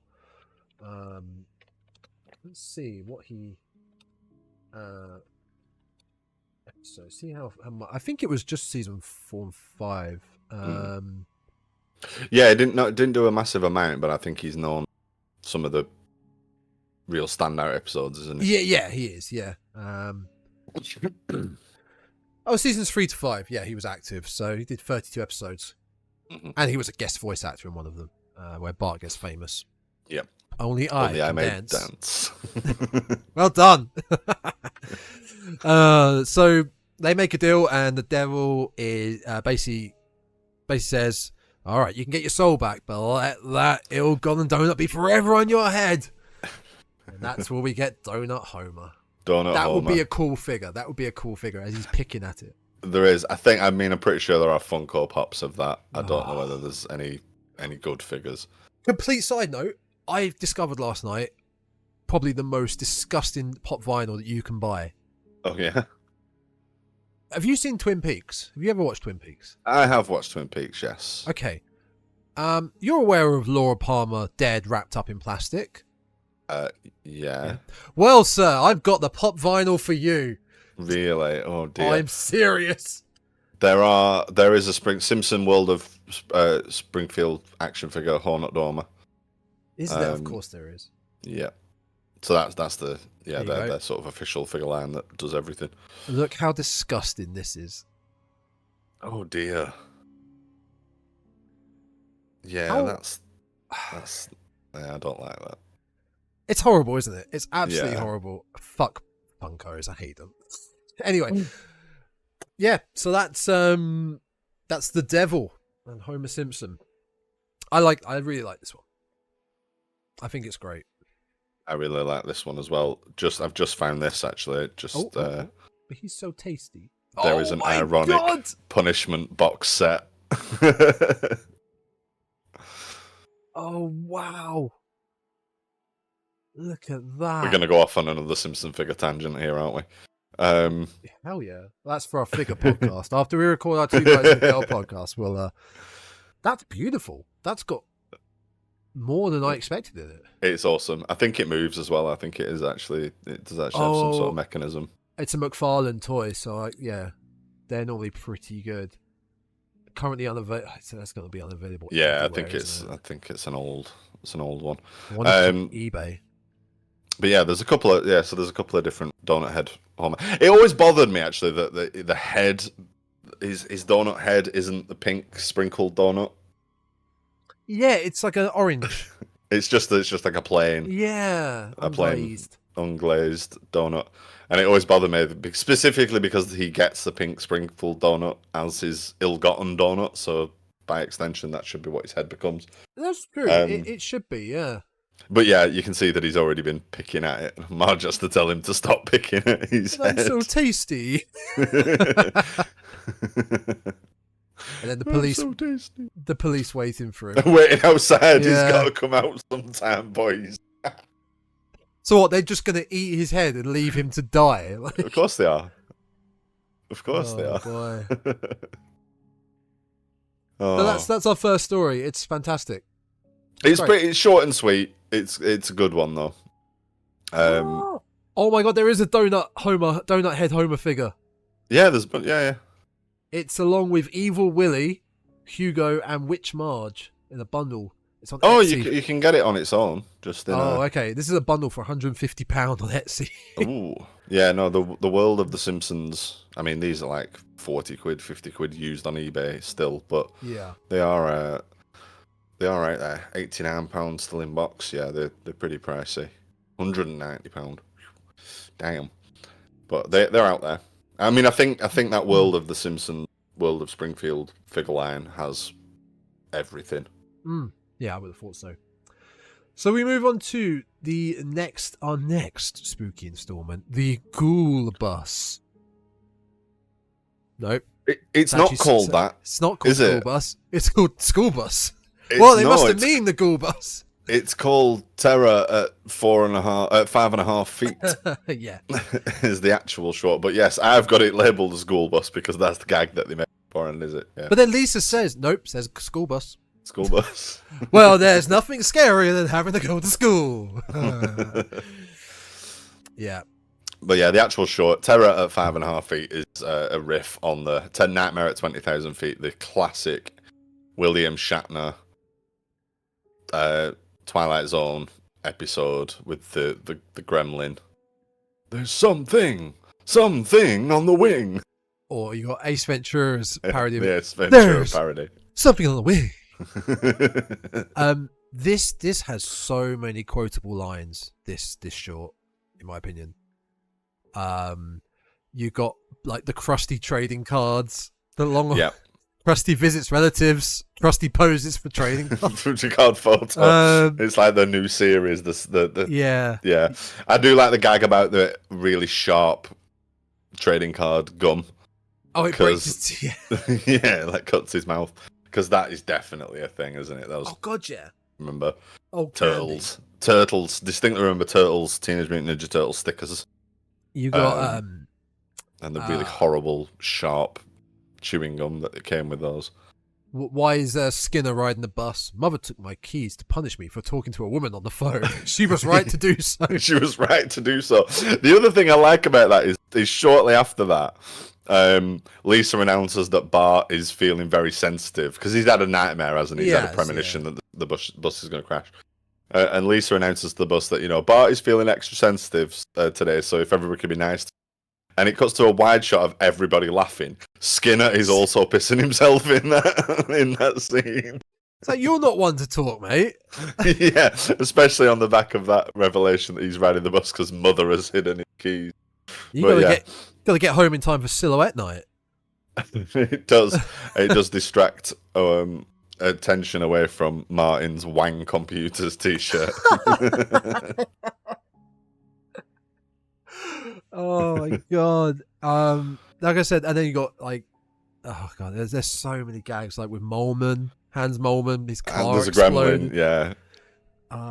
Because during this whole time, Bart is constantly seeing the gremlin. No one's believing him, but we cut back and forth to all these different great gags. Mm-hmm. Milhouse is fed up with Bart's craziness, goes to sit with the foreign exchange student Uta. And, guten Tag, would you care for a bite of my Wengelish Dragon Bar? I also have a bag of marzipan joy-joys. Yeah. Mit iodine. I always think of that whenever anybody mentions iodine. It's always mit iodine on the old bag of with joy-joys. Stalin, there is Uta. But I like, and then Willie turns up. I had to shoot my mule because he wouldn't walk in the mud. Put 2 bullets in it. So we have as you say, Bart keeps seeing this gremlin tinkering with the bus and you know trying to remove the wheel and pulling electrics out and just generally gremlin about. I love the design of the gremlin. I absolutely adore the Simpsons gremlin. Yeah, it kind of looks a little bit like Homer, or Krusty. He's got that same sort of shaped face, like a shriveled up. Mm-hmm. Yeah, he's undeniably a Simpsons character. Oh god. But yeah, it looks very, very cool. I believe there are figures and things for him as well. Very much like it. There was a series of blind boxes. Oh yeah. The Kid Robot vinyl minifigures where they did a whole bunch of Treehouse of Horror ones. And he comes in that. There's a little figure of him in that. But yeah, he's very cool. I like him a lot. I've just realised that I could find the whole episode. Oh, there you go. The whole episode in the book. And pretty much like some of the boxes are what we just talked about, like Uta, but he's not mentioned as Uta, he's just the foreign exchange student. Oh, okay. Skinner's quote. Milhouse leaves himself open if he leans out the window. Wedgies, wet willies, and even the dreaded rear admiral. Rear admiral. When there's a really smart, I like the really smart gag where Uta, the foreign exchange student, so they've already tied Bart up for being crazy. Yeah. And Uta unleashes his straps and he opens the window and it's like a plane. Mm-hmm. They all start to get dragged out the plane. And Bart picks up a flare that Jimbo has been putting in. He looks Martin's in the box for the emergency flares and there's none. Yeah, across the aisle, Jimbo is putting them in Martin's shorts. Now there's two in his shorts. He picks one falls out, and he hesitates, looks back, picks the one up and puts it back in. I just got to do that. I've got to make sure that's still in there. Yeah, that's fine. We'll keep that going. Yeah. No, I like that a lot. It's at this point when he's out the window and he's fighting off the gremlin with the flare that Homer drives by. Hey boy. With the air horn, which again, it's just basically I'm laughing at somebody making a funny noise, but it cracked me up. I absolutely was howling laughing. Hey boy, with the air horn. It's like 2 seconds. Yeah. Hey boy. Not reacting to what's actually going on in this creature. He ends up throwing the flare at the gremlin that falls off, rolls away, and ends up being in the arms of Ned Flanders, who passes by. Yeah. Picks it up. Oh dear Lord, it's some sort of hideous monster. Oh, look at the way he's trying to claw my eyes out. And then it cuts to the shot of the gremlin, like awkwardly, like smothered in Flanders' like chest. And yet, when the bus stops, you can see Bart was right. Oh yeah, and they even say, like Bart was like, "Look at the bus, I was right." And it's like, right or wrong, your behaviour was still disruptive.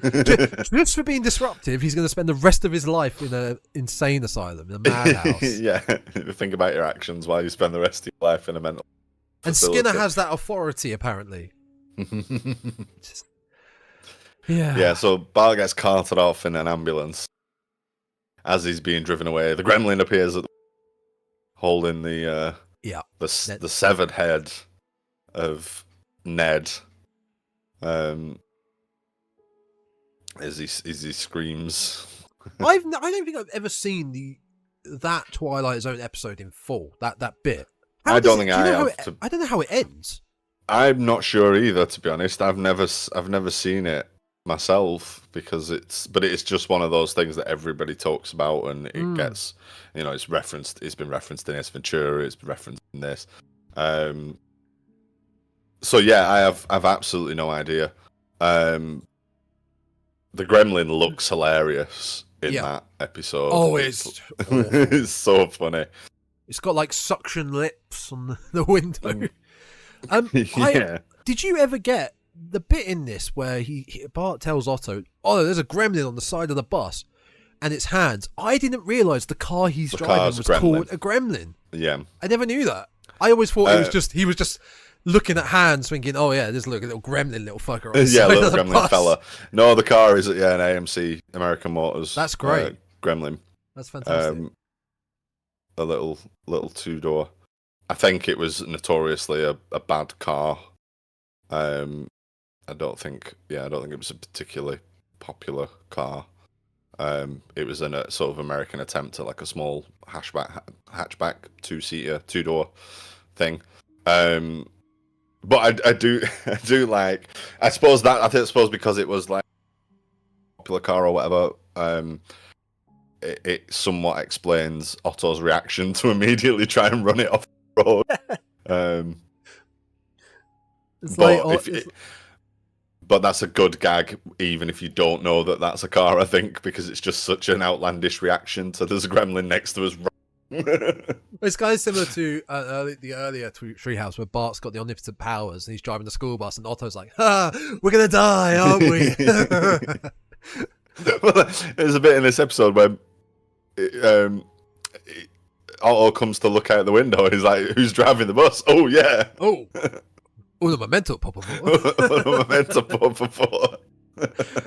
Oh, fantastic.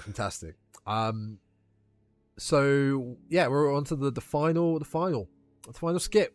Bram Stoker's Dracula, Bart Simpson's Dracula. Bart Simpson's Dracula. But before this, we get the wraparound, which is in the gallery again, and Bart goes to the painting of the dogs playing poker, and Homer just loses his fucking mind. They're dogs playing poker. But again, the animation of him just holding his head and everything's so accentuated. It's hilarious. Like, we had a story to go with this painting, but it was far too intense.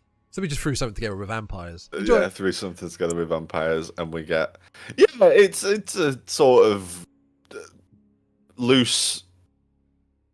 There's a loose Bram Stoker's, like the Keanu Reeves Bram Stoker's Dracula. Mr. Burns obviously has the Gary Oldman Dracula look with the red flowing robe and the sort of double bouffant hair. Oh, it's identical, pretty much. Yeah. Also, that's an incredible film, Bram Stoker's Dracula. It is. I love that film. It's great. It is very good. But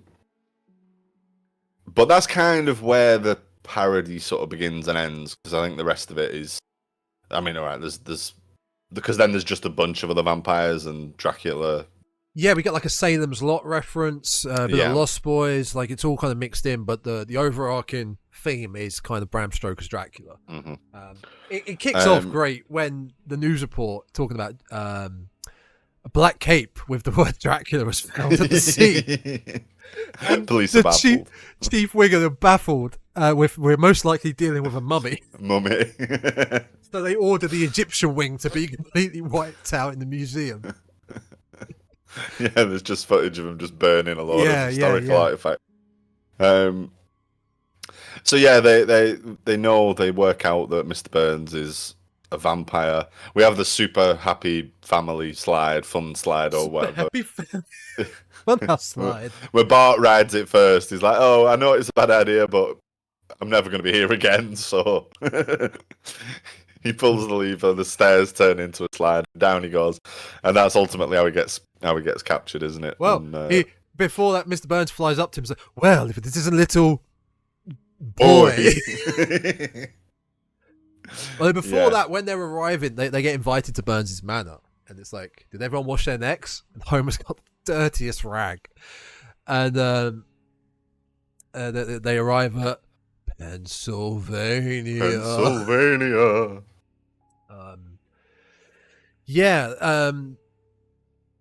It's kind of like bookended. Like the bit at the beginning of this skit is Bram Stoker. The middle, like you said, is a bit of parodies here and there, and then the end is Bram Stoker. So yeah, Bart's a vampire, and you've got the Salem's Lot bit with him coming through the window. Actually, it's a bunch of kids, isn't it? It's Milhouse and I think Wendell and Janie. There's a bunch of the other elementary school kids are all vampires. They bust in through the window, and that's the moment when Abe runs in. We've got to kill the boy. Fantastic! It's so good. How did you know he was a vampire? He's a vampire! Ah! Which then Marge says, Homer, it's like he could be smoking next. Yeah, that's it. First he's drinking people's blood, next he could be smoking. There's a great little gag in the castle where Lisa finds the book, which is called Yes, I Am a Vampire by Monty Burns, forwarded by Steve Allen. We get a lot of comical books like this in Treehouse. Like we had the one where the Kang Kodos want to eat them. Yeah. And they get a good book gag. We got the good book gag in the last one with Resurrecting the Dead.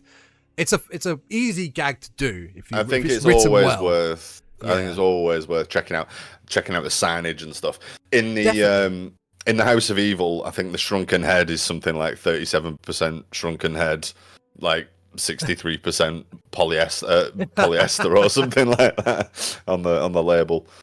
Yeah, it's always worth. And like I say, the marquee gag that really made me laugh in the King Kong episode. It's always worth just keeping your eyes on the titles and things. So they make the decision to, decide. It's not really explained how. Lisa, it's one of these things Lisa knows that in order to save everybody, they've got to kill the head vampire. So they head back to Burns' castle, and Homer it's like, take that, undead fiend!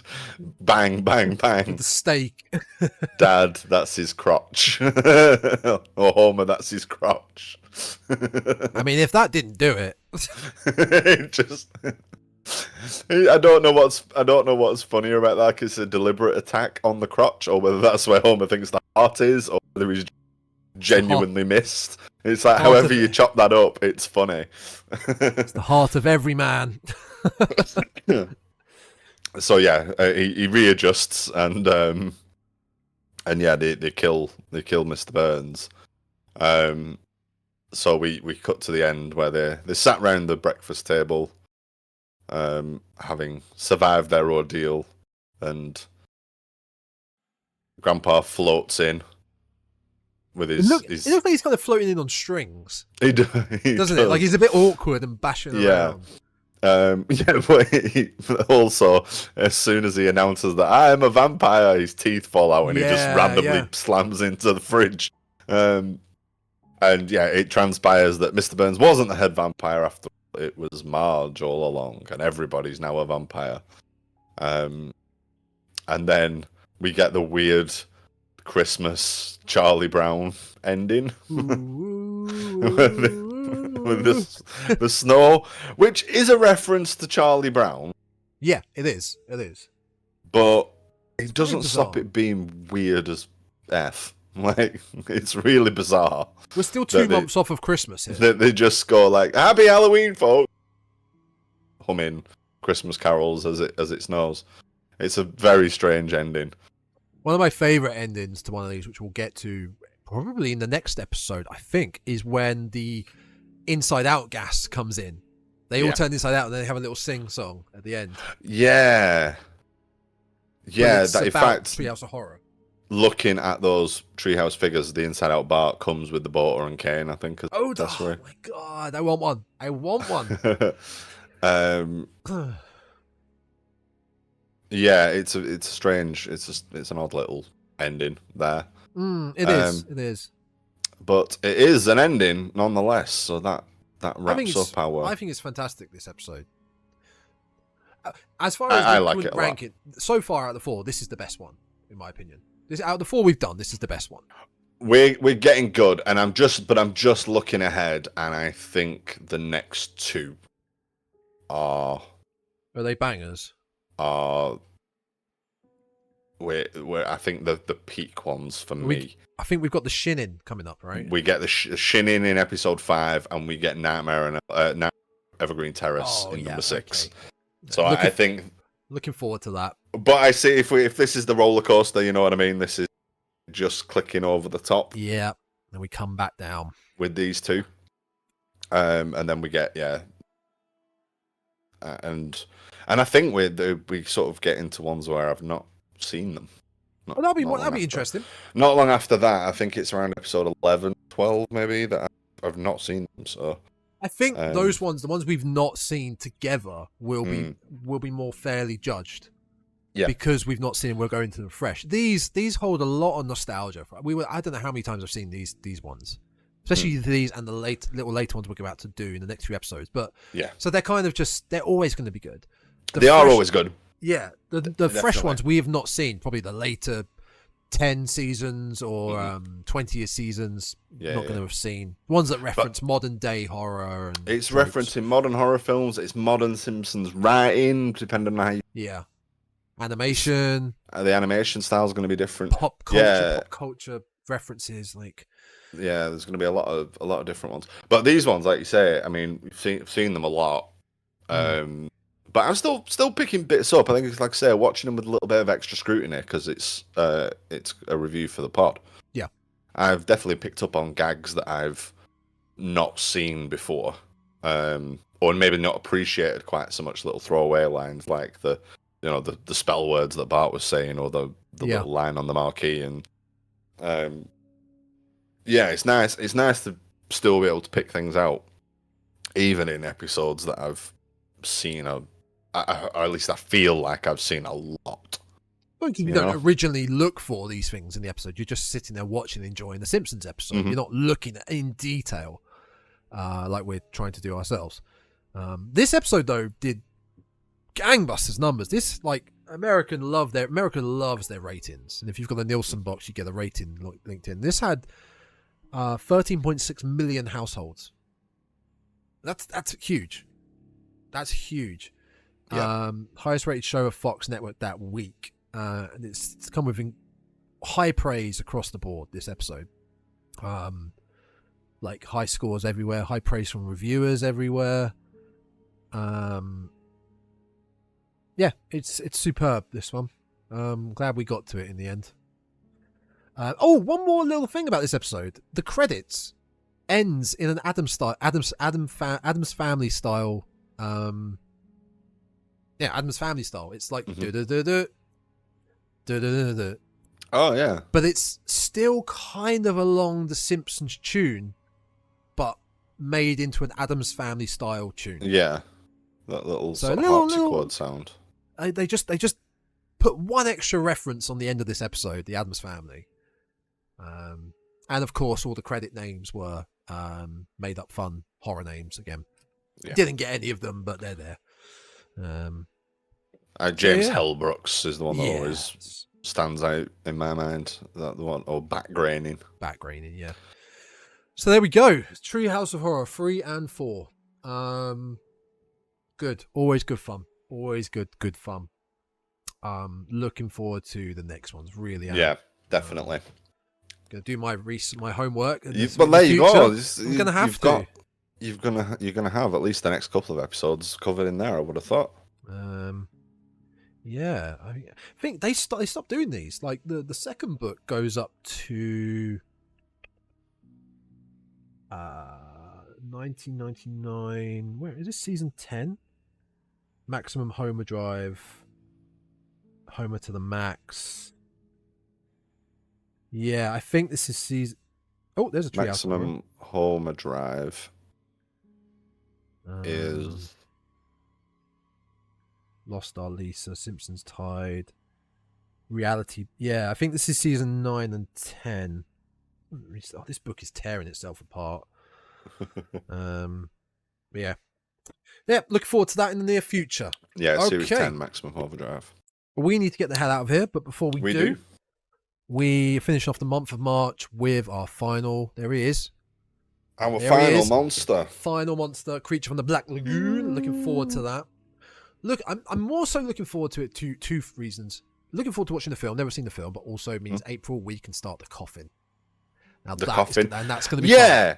I mean, overall, I think there's been a couple of duds. I think it's fair to say, but overall, I've really enjoyed our Universal Monster collections. Me too. It's good to actually have gone through them, actually watched all of them. Some I'll definitely watch again. Some I won't. But it's nice to close it out. You know what I mean? It's nice to we completed something. We finished something. Yeah. There's going to be a small sense of achievement there. So yeah, that's good. And and we get to start something new as well. It's also made me want to dabble more. Like there was one point where we were looking at the list of Universal monsters, and we were like, "There's only 8 in this list of 50 that are in this Blu-ray, but there's more." Oh yeah, there's that. Yeah, there's so many more, and I want to check them out at some point. A bunch of random sequels and things like that, and just I think generally just some older horror things. I didn't pick it up because it didn't quite grab me, but there was a box set of like 1950s sci-fi movies with I saw the other day that was like all based around like the sort of classic giant creatures. So there was, I think, Them was in there about the giant with ants. the big ants. Yeah. There was, what else was there? A couple of others.